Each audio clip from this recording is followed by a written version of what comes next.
Hey all welcome back. என்னோட பிள்ளைங்க வெஜிடபிள்ஸ்னாலே அலறி அடித்து ஓடுவாங்க. ஸோ அவங்களுக்காக தான் இந்த வெஜிடபிள் பேன்கேக் நான் பிரேக்ஃபாஸ்ட்டாக செஞ்சுருக்கேன்.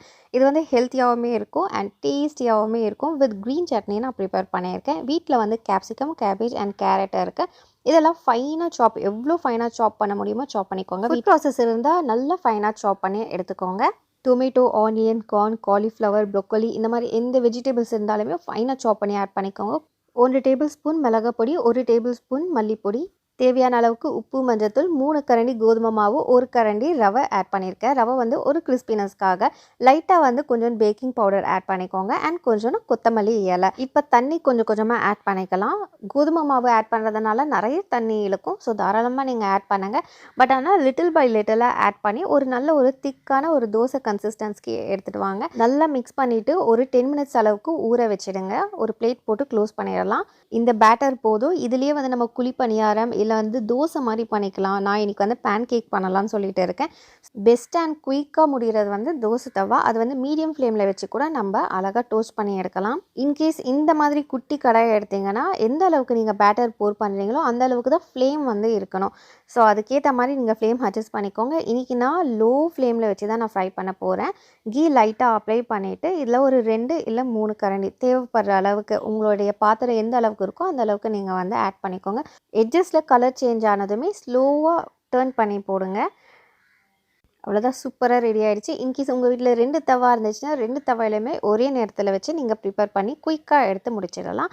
அண்ட் இதோட சைட் டிஷ் பார்த்தீங்கன்னா க்ரீன் சட்னி தான் இன்றைக்கி நான் ப்ரிப்பேர் பண்ணியிருக்கேன். ஸோ எப்படி செய்கிறதுன்னு பார்க்கலாம்.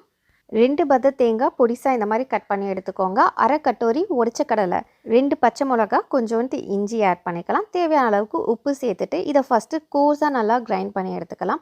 பச்சை மிளகாவை நல்லா கட் பண்ணி போடுங்க. இன்கேஸ் நீங்கள் காஞ்ச மிளகா சட்னி அரைக்கிறீங்கன்னா காஞ்ச மிளகாய்க்கு இஞ்சி போடக்கூடாது, பூண்டு தான் ஆட் பண்ணிக்கணும். கொஞ்சோண்டு கொத்தமல்லி, க்ரீன் கலர் ப்ளஸ் ஃப்ளேவர்ஃபுல்லாக இருக்கிறதுக்காக கோர்ஸ் பண்ணி கிரைண்ட் பண்ணி எடுத்தாச்சு. இப்போ லைட்டாக வாட்டர் ஆட் பண்ணுறேன். அகெயின் இப்போ நம்ம அரைச்சிக்கலாம்.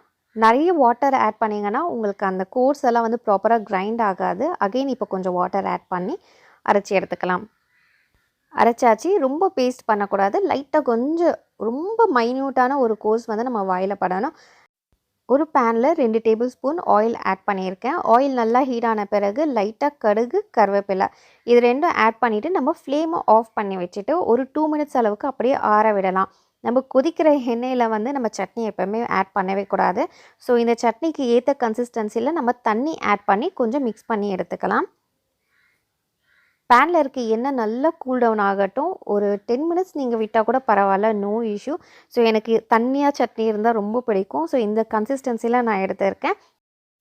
எண்ணெய் நல்லா கூல் டவுன் ஆகிடுச்சு. ஸோ நான் இப்போ ஊற்றுறேன்னா, இன்கேஸ் நீங்கள் தாளிப்பு வந்து வேறு ஒரு கடாயில் பண்ணிவிட்டு அதுக்கப்புறமா நீங்கள் சட்னியில் ஊற்றுறீங்கன்னா ஒன்றுமே பிரச்சனை கிடையாது. ஹீட்டான ஆயில் எடுத்து நீங்கள் அந்த பாத்திரத்தில் ஊற்றிடலாம். நான் 1 பேனில் கம்ப்ளீட் பண்ணணும், பாத்திரத்தை வந்து வேஸ்ட் பண்ணக்கூடாதுன்றதுக்காக நான் ஃபஸ்ட்டு பேன்லேயே தாளிப்பு வச்சுட்டு ஆறின பிறகு நான் சட்னியை ஆட் பண்ணியிருக்கேன். அது ரியலி வந்து என்னுடைய பசங்க சூப்பராக சாப்பிட்டு முடித்தாங்க.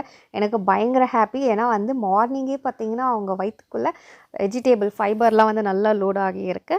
அண்ட் இந்த ரெசிபி உங்களுக்கு பிடிச்சிருந்துச்சுன்னா உங்கள் ஃப்ரெண்ட்ஸ் அண்ட் ஃபேமிலிக்கு மறக்காமல் ஷேர் பண்ணுங்கள். மறக்காமல் சேனலை சப்ஸ்கிரைப் பண்ணுங்கள். தேங்க்யூ.